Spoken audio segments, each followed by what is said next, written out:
You are listening to the Navigating Adult ADHD podcast with your ADHD coach and expert, Xena. Hello, my friend. Welcome back to Navigating Adult ADHD. So I got to tell you a little story. Yesterday morning, I was at the gym, okay? There were 6 of us women, and we are on the bikes doing 15-second sprints. So you sprint for 15 seconds and then you rest for 15 seconds, okay? And you do that over a period of 6 minutes. And I'm doing this and I'm looking around at everybody else who seems to be doing okay. They seem fine. Meanwhile, my legs are on fire. I can barely breathe and I'm literally questioning my life choices about, joining this gym and working out here. But it turns out that my resistance level on the bike was set to level 10. And everybody else was on a 4 or a 5. And that, my friends, is what perimenopause can feel like when you have ADHD. Like you are pedaling through life twice as hard just trying to keep up. Your old coping tools no longer work. Your energy tanks way faster. And it's a lot like my friend Jules likes to say, the cheese is just sliding off the cracker. Can you relate? So that's what we're talking about today. We are talking about ADHD and perimenopause. Now, before we dive in, I wanted to ask you a favor. Right now, the New Zealand Podcast Awards are open. And last year, my partner Emmett and the boys, they got this trophy made up for me and they gave it to me on Christmas Day. And I opened this box and burst out crying because I would have had no idea that they would be so thoughtful to think of actually giving me something to help me keep it in sight and in mind, because already I'd forgotten that we'd won an award, right? And they got me this beautiful trophy made up for Christmas to remind me that last year we actually won bronze for the best health and well-being podcast in the 2024 New Zealand Podcast Awards. So if Navigating Adult ADHD has ever helped you to feel seen, to feel understood, to feel less alone or more equipped to work with your brain, it would mean the absolute world to me if you would take a minute just to nominate this podcast. And it's super easy. All you do is visit NZ, got to abbreviate that, nzpodcastawards.com/nominate. And then you enter in the podcast name, which is Navigating Adult ADHD, a link to wherever you're listening to it, and then a few words about why you love this show. Okay? Anything that you say really, really helps. Now, I do not love asking for votes. I really don't, and I didn't ask last year, but I have come to understand that by asking for your help, it genuinely helps more people with ADHD to find this show, to find this podcast, and to join in our mission of making ADHD education accessible, practical, empowering, and really changing the narrative around what it means to have and live with ADHD. So I'm going to pop a link in the show notes wherever you're listening if you could take a minute to do that. Voting closes 14th of November, 2025. And finally, I just want to say thank you. Thank you so, so much. All right, back to our scheduled programming, my friend. So I used to think that menopause was something that happened to women in their 50s. And what nobody told me is that perimenopause is the roughly 8 to 10 years that happens before menopause. And that's when all of the changes start happening and all of the difficulties and differences become visible. And that stage of life, perimenopause, can and often does start as early as your mid-30s. So on a personal note, I was 35 when things started to feel harder. When I couldn't function like I used to be able to. And that right there is a sign. My focus just disappeared. My emotions went off the rails. My memory was shocking. And all of that is actually what led me to discover I have ADHD. So here are a few things that I regularly hear from fellow ADHDers going through perimenopause. They tell me that they're compensating more, that they feel like they have to mask more. They become more prone to crying or having outbursts. They feel like they just keep dropping the ball. And their memory is like a sieve. Some of them talk about wondering if they've got dementia. Just a couple of days ago, I was actually driving to the gym, or I thought I was driving to the gym, but I wasn't.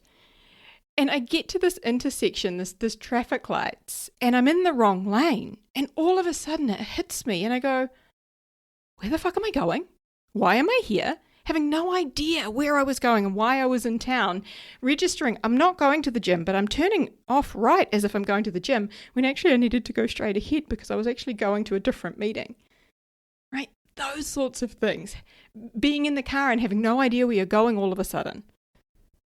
I had this really weird symptom, which I later learned was a symptom of perimenopause, where I woke up in the night thinking that I had spiders crawling all over me. I got out of bed so fucking fast. I ripped off my nightgown that I was wearing, whatever I was wearing, right? I whipped off this giant t-shirt and just started rubbing my hands all over me, trying to flick spiders off me.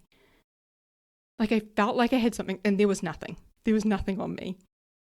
It was wild. I've had that a few times where I felt like there's been things crawling on my skin, but there's not. And apparently, yep, looked it up. I've heard other experts talk about it. That is a symptom of perimenopause. Wild.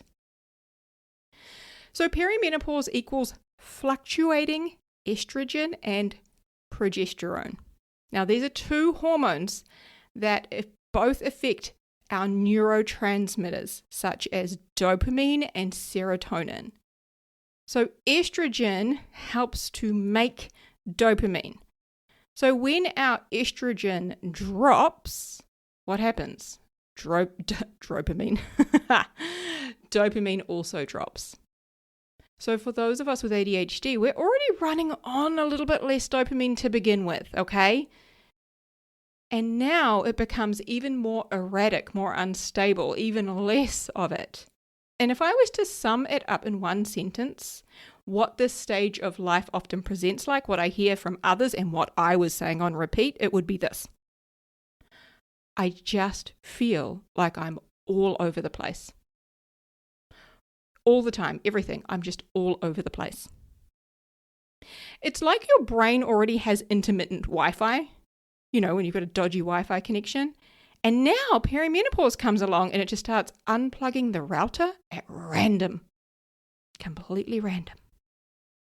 So my friend, let's get into it. Let's get into the 5 things that I want to share with you today. Number 1, you are not failing at life. There is a biological storm happening in your body. Now, while there are nowhere near enough studies done on this yet, and they are happening more and more, there are some studies. And the studies that we can reference, right, multiple studies do report that perimenopause correlates with increased ADHD symptoms. So if you feel like somebody has poured gasoline on your ADHD symptoms, you would be correct. So particularly things like inattention, having difficulty completing things, paying attention to what you need to focus on, disorganization, poor memory or brain fog, okay, emotional dysregulation, and a just general sense of overwhelm. Those are things that have been highlighted in these studies. Over 60% of women with ADHD report that their symptoms are most disruptive during the ages of 40 to 59, coinciding again with perimenopause and menopause. Now, as I said, I was 35 when I started to notice these changes. I'm now 39. Buckle up, I'm thinking. So if you feel like you are compensating more, masking more, or just dropping the ball, my friend, you are not alone. You are likely in perimenopause or experiencing these hormonal fluctuations and changes. So one of the common things that happens in this time is our cognitive function, like our brain's ability to do the shit that we need it to do, okay, is more all over the place. Like I said just before, like driving somewhere and then forgetting completely where you're going and ending up in the wrong place, right? Walking into the supermarket and going, what the fuck am I in here for? Like, what do we need again? And then buying all the things you didn't need, getting home and not having any milk. I even noticed the other day, again, I was at the gym and I was being given these instructions about how many reps we had to do and how many times. And it was something like 15 deadlifts and then 15 bench press. And then you go 12 of each and then 10 of each and then 8 of each and then back to 15. Okay. I don't know about you, but I've already forgotten what, you've probably forgotten what I just said, right? But it was the sequence that just didn't make sense in my brain, and I had to notice the weights, and the weights were increasing throughout this, and it was just like my brain couldn't hold all of that. It was like my cognitive function, my brain's ability just to remember these tiny little short-term instructions was just gone. I was just like, you know what, I'm just going to copy what everyone else is doing. I'm just going to follow what they're doing. Again, like that, your brain just doesn't feel like it can function and hold things like that when you need it to. Okay?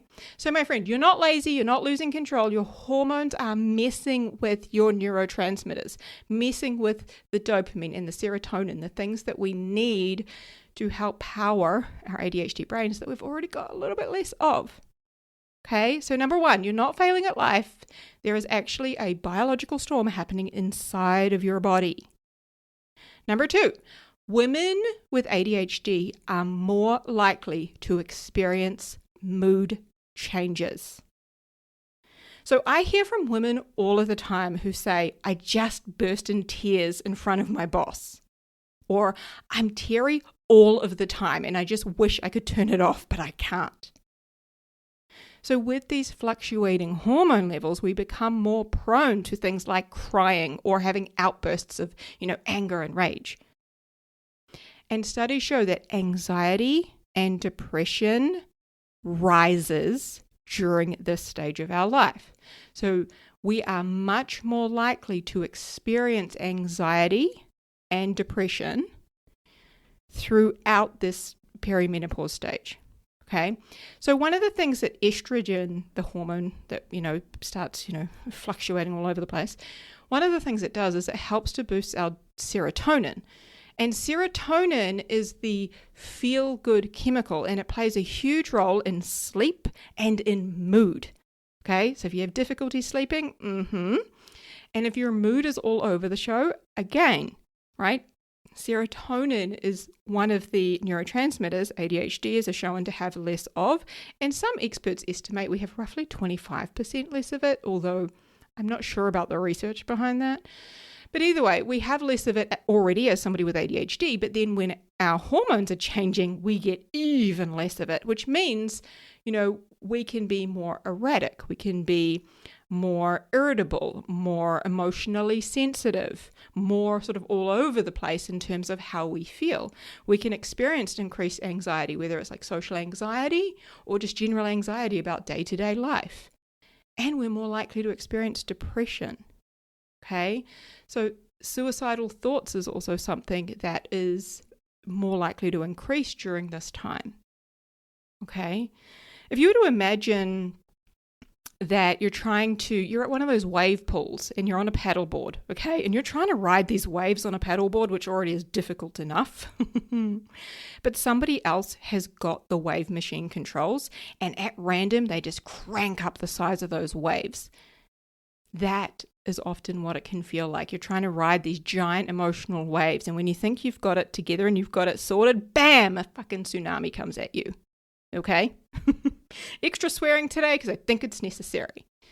As we know, people with ADHD, we are already more vulnerable when it comes to emotional dysregulation. That is something that we often struggle with, managing and responding to our emotions in healthy ways. So when we experience these changes in our hormones at random, this combination can hit us pretty hard. Okay, so number two, women with ADHD are more likely to experience mood changes. Number three, 50 to 70% of women who have ADHD also have PMDD, which during perimenopause is only going to add to the chaos. So PMDD stands for premenstrual dysphoric disorder. And this is a severe form of PMS that can cause a range of really intense physical and emotional symptoms in the days or weeks leading up to a period. It's kind of like you've got PMS and you just turned it up to 1,000. Have you ever watched one of those videos where they put a period simulator on a man and they put it on him and they turn the dial up gradually and he's like, oh yeah, this is all right. And then you put it on to like level 10 and he's practically jumping out of his seat trying to rip the simulator off himself. Imagine that, dialed up even more. So things that happen if you experience PMDD: emotionally, severe irritability, anxiety, depression, mood swings, tearfulness, anger, and as I said, even suicidal thoughts. That is common if you experience PMDD. So brain-wise, cognitively, it'll be a lot of difficulty in concentrating and this almost constant feeling of being overwhelmed, right, during these sort of days or weeks leading up to your period. Physically, a lot of fatigue. It can be muscle and joint pain, headaches, bloating. You can have breast tenderness, changes even to your appetite and your sleep patterns. So again, as I said, 50 to 70% of women who have ADHD also have PMDD, which is going to be more erratic and less predictable when we go through perimenopause and our fluctuating levels of estrogen and progesterone are just doing that, fluctuating whenever the hell they want to. Now, I also want to speak to this, like it's not being dramatic. This is a medical condition, right? PMDD can literally be debilitating. And I want to mention here, it's not normal to have PMDD, but it is more normal if you have ADHD. The likelihood of you having this is high, okay? So there is growing research happening around the overlap of PMDD and ADHD, especially as it relates to our sensitivity in those hormonal changes, the estrogen and progesterone levels. There's a lot of research happening here at the moment, which is so good to see. I will keep you updated as new studies, new information comes out, okay? Now, there is no specific test for PMDD. Diagnosis is actually based on a symptom diary and ruling out other conditions. So if this is something that you may be experiencing, I want to encourage you to track your symptoms. And according to medical advice, track your menstrual cycles for at least 2 cycles, including when they start, when they stop, right? The severity, all of the symptoms that you experience. I've gone through a whole bunch of them already here, right? Whether it be irritability, anxiety, mood swings, tearfulness, anger, difficulty with concentration or overwhelm, in any of those sort of physical changes that you experience or physical symptoms, okay? And then with that information, go see your healthcare provider, go see your doctor. Go seek medical advice and have a discussion about this, okay? You don't have to go through this one alone, my friend. Number 4, medication may feel less effective in perimenopause. And no, you are not imagining it. I literally just got a message yesterday from a fellow ADHD, a client and friend of mine who said, I feel like my fucking medication isn't even working anymore. I was like, yes, my friend, you are not alone. When our estrogen levels drop, right? As I said before, estrogen supports the production of dopamine. So when estrogen dips, our stimulant medication may feel even less effective. Oh my God. Now, some ADHDers might notice that their meds work great mid-cycle, but they feel more flat or anxious pre-period. That's definitely me. It's about that sort of week, maybe 5 days before my period shows up, and then the first couple of days of my period. That is when I do feel more flat. I've got less energy. I feel more anxious during that time. So I want to encourage you to track your symptoms. Okay. And I know shit's going to be probably fluctuating and not make any fucking sense. It's okay. Track it. Okay. Because you may see some patterns. Either way, you're going to gather some evidence about what's working, what's not working to help you better navigate this. Now, pro tip, stick a calendar on your toilet wall. So in our ensuite bathroom, it is the toilet I predominantly use, especially when you've got young boys. The other two just feel so unpredictable and sometimes unsafe to use. Ew. Anyway, I get sidetracked. I have one on our ensuite bathroom wall. I've got a calendar there and I have a pen attached to it. And when I'm sitting down to pee or whatever else I'm doing, right, I will literally make notes about that day, about that week. I will make notes all over it. So I was recently testing out HRT patches, hormone replacement therapy. So I would put on the days when I would take the patch, when I would put it on, when I would take the pills that went alongside that. I would make a note of when my period arrived. I would make a note of when I felt more or less anxious, when my mood was, better or worse, when I was low energy, all of this. Those are the things that I have on there. Right, so this entire year, I have been tracking and writing all sorts of symptoms. Now, for the last couple of weeks, there's nothing on there because I've felt okay. Nothing. So I don't write anything down if I don't notice anything. But if I notice anything, I will make note of it. And a great time to do it is when you're sitting on the toilet. All right? I find that this works so freaking well.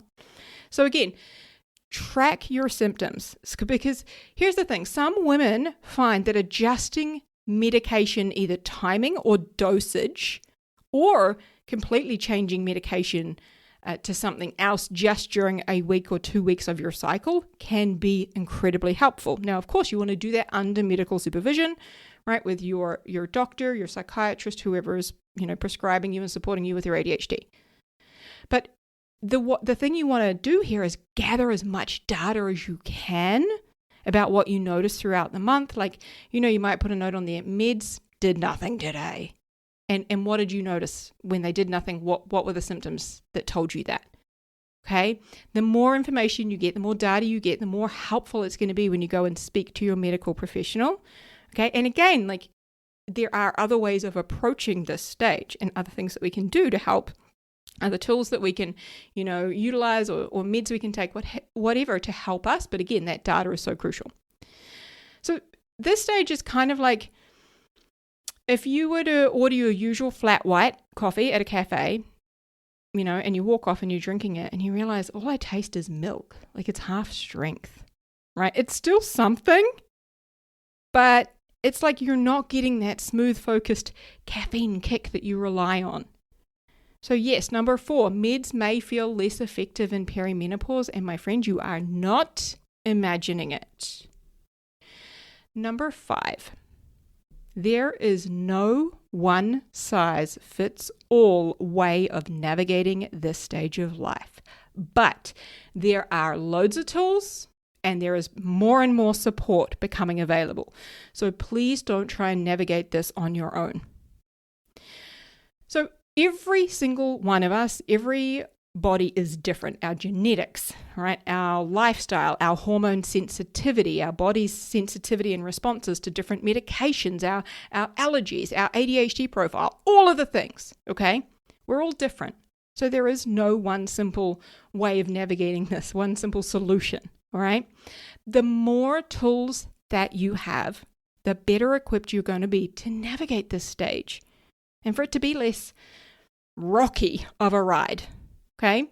So there are things like HRT, hormone replacement therapy, right? You can get the patches, the creams, there's pills, there's antidepressants, there's SSRIs, which is a selective serotonin reuptake inhibitor, helping to increase the amount of serotonin being produced in your brain and body. There are supplements, there's therapy, there's coaching, there's support groups, there are seminars. I keep seeing seminars happening all over the country. And what helps one woman may not work for another. That's okay. But the more we get educated, the more we have this conversation and we talk to different people, the more we learn about what's normal, what other people are experiencing, what's working for them, what you could try. And again, I can't stress enough just how helpful it is to track all of it. Or not all of it, but just track it at random, but just track it. Right? Track your mood, your anxiety, your energy. Track any supplements you try. Track the ADHD medication or the HRT patches or any other pills that you take. When you take them, the more data you get, the more information you have to work with, right? And get the best support in place for you. So I invite you to just start small, right? Just get a calendar and stick it on the wall. And make sure you got a pen there. Or a couple of pens if you have a tendency to walk off with one. Stay curious. Just approach it like a scientist, gathering as much data as you can. Okay? And just test out what best supports you.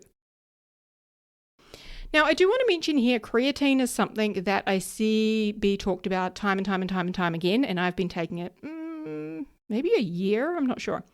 So creatine is something that can help with brain energy, memory, fatigue, and it's very useful for women from I think Dr. Stacey Sims talks about from age roughly 30 onwards. You want to be taking this as part of your regular, supplements routine. It can help a lot with like bone density, but again with brain and with a lot of the changes that women experience hormonally, it is very, very supportive. So that's creatine, okay? I invite you to have a little look at that. But things like sleep, right? And we know this, right? I don't want to tell you something you fucking know. Like, I know you know this, but I'm just going to mention it in case you're like, oh yeah, I might put a little spotlight on that, right? I'm not telling you to go out and do these things. It's like, oh, maybe I'll put a spotlight on my protein intake, or maybe I'll put a spotlight on my sleep. Right? Movement, things that we do to reduce our stress, learning emotional regulation, something I am huge on, right? Taking magnesium glycinate, that's another one to help hydration. All of these sorts of things are going to play a role. And maybe you just pop a spotlight on one of those for a week. See how you feel. So my friend, you are not broken. You're not crazy. You're not lazy. And you're not screwed, okay? Your brain is just navigating two major neurochemical storms at once. There's ADHD and there's hormonal changes. And understanding what's happening inside your body gives you your power back. You can't change the waves, but you can learn to surf them differently. All right, my friend. Huge, huge love to you. Take care. I'll speak to you soon.